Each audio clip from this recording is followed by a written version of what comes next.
Hello friends, അച്ചി കിച്ചണിൻ്റെ പുതിയ വീഡിയോയിലേക്ക് ഒരിക്കൽ കൂടി സ്വാഗതം. കുറച്ച് ചെറുപയർ, 2 സ്പൂൺ ഉഴുന്ന്, ഇത് രണ്ടും കൂടി നല്ലതുപോലെ 2-3 പ്രാവശ്യം കഴുകിയിട്ട് 1 മണിക്കൂർ കുതിരാൻ വെച്ചിട്ട് അത് മിക്സി ജാറിലിട്ടിട്ട് നല്ലതുപോലെ അരച്ചെടുക്കണം. കുറച്ച് വെള്ളം ഒഴിച്ച് വേണേ അരച്ചെടുക്കാൻ. ഒരു പാനിൽ ഒഴിച്ച് വയ്ക്കണം. അതിൻ്റെ മുകളിലേക്ക് കുറച്ച് പാൽ, 1 ഗ്ലാസ്സോ, അത് ഒരു പാലൊഴിക്കുമ്പോൾ ഒരു പ്രത്യേക ടേസ്റ്റല്ലേ, അതിന് വേണ്ടിയിട്ട് നമ്മൾ കുറുക്കി അരച്ചെടുത്തിട്ട് വെള്ളമില്ലാതെ അരച്ചെടുത്തതിന് ശേഷം ഈ പാൽ ഒഴിച്ചു കൊടുത്ത് ചെറുതാക്കി ഒഴിച്ചു കൊടുക്കാൻ പാകത്തിലാക്കി വയ്ക്കണം.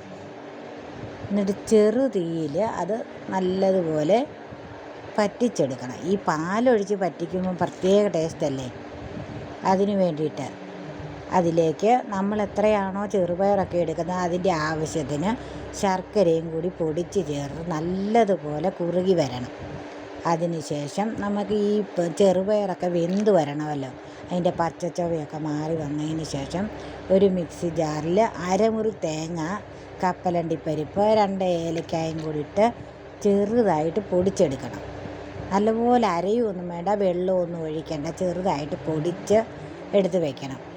അതിനുശേഷം ഒരു സ്റ്റീലിൻ്റെ ഗ്ലാസ്സോ ബൗളോ എടുത്തിട്ട് അതിലേക്ക് ആദ്യം ഈ പൊടിച്ച് വെച്ചത് ഇട്ട് കൊടുക്കണേ. അതിൻ്റെ മുകളിലേക്ക് അതിൻ്റെ പാത്രത്തിൻ്റെ പകുതി ഭാഗം വരെ നമ്മൾ ചെറുപയറും ഇതെല്ലാം കൂടെ കൂട്ടി റെഡിയാക്കി വെച്ചിരിക്കുന്നത് ഒഴിച്ചു കൊടുക്കണം. നല്ല കുറുകിയിരിക്കണേ, ആ ചൂടോടെ തന്നെ ഒഴിച്ചു കൊടുക്കണം. അതിൻ്റെ മുകളിൽ ഈ പൊടിച്ച് വെച്ചത് കുറച്ചും കൂടെ വിതറി കൊടുക്കണേ. അതിന് ശേഷം വല്ല സ്പൂണോ അല്ലെങ്കിൽ ഐസ്ക്രീമിൻ്റെ സ്റ്റിക്കോ വല്ലതും വെച്ച് കൊടുത്തിട്ട് അവിടെ കുറച്ച് നേരത്തേന് ഇത് തണുക്കാൻ വെക്കണം. തണുക്കാൻ വെച്ച് കഴിയുമ്പോഴത്തേന് അത് കട്ടി പിടിച്ചിരിക്കും.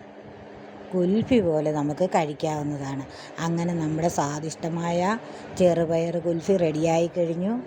എല്ലാവരും ഒന്ന് ട്രൈ ചെയ്ത് നോക്കിയിട്ട് ഫീഡ്ബാക്ക് അറിയിക്കണേ, കമൻറ്റിൽ അറിയിക്കണം. സബ്സ്ക്രൈബ് ചെയ്യാത്തവരുണ്ടെങ്കിൽ ഒന്ന് സബ്സ്ക്രൈബ് ചെയ്തേക്കണേ, ലൈക്കും ചെയ്യണേ. Thanks for watching.